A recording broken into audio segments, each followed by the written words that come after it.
Memory is the talk of the market today, and I'm going to be breaking down why we're seeing these explosive moves in SanDisk and Micron. So they're both very similar valuation metrics, and I believe these moves come back to fundamentals. The stocks are too cheap, the growth is too high. So what does that mean? Micron has a PE ratio of around 9.5, and SanDisk has a PE ratio of 9, right? So these companies, Micron, for instance, earned 25, or their GAAP EPS was $25 a share.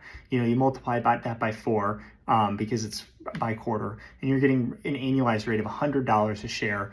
The price is, $9.50 today. So it's just too cheap. The earnings are growing at 2,000% or something, and the revenue growth is 342%. SanDisk, likewise, earning around $44 a share, or $176 a year annualized.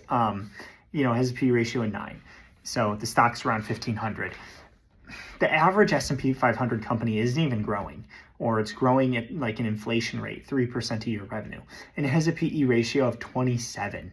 There is a really easy case to be made that these companies, Micron and SanDisk, should be 4x higher in valuation. I think there's an easy case to be made that Micron should be more valuable than NVIDIA. And you might ask me why, but when I think about memory, it holds the answers to AI's issue. So AI's problem is that it's not practical. It can't be used every day for everyday tasks. Well, the way to make AI better is more data points. So whether you're using sensors or you're recording more data, more history, everything, you give AI data to train and reference on. And the more you can give it, the more useful it can be, whether it's for a self-driving car or whether it's for, doing work tasks.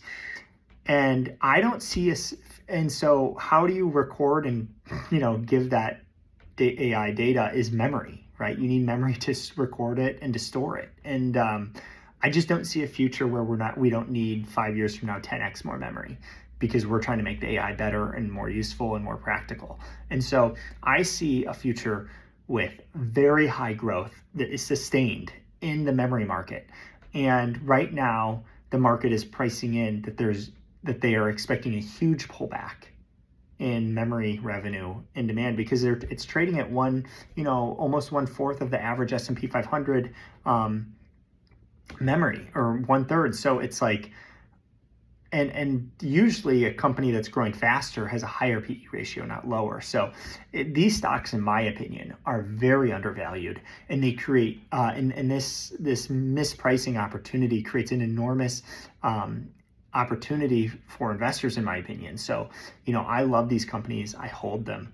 I recently added more to these positions in the pullback. Very happy I did. And I honestly am considering going forward to continue buying them in the rally up, because I would like, I'm thinking that this is the best growth in the whole market at the cheapest valuation metrics. Maybe I should have even more exposure, which I'm already very well overweight. So, all right, thanks for listening, you guys. I'm John Tinsman. I'm the fund manager to the AOTG ETF. It was good talking.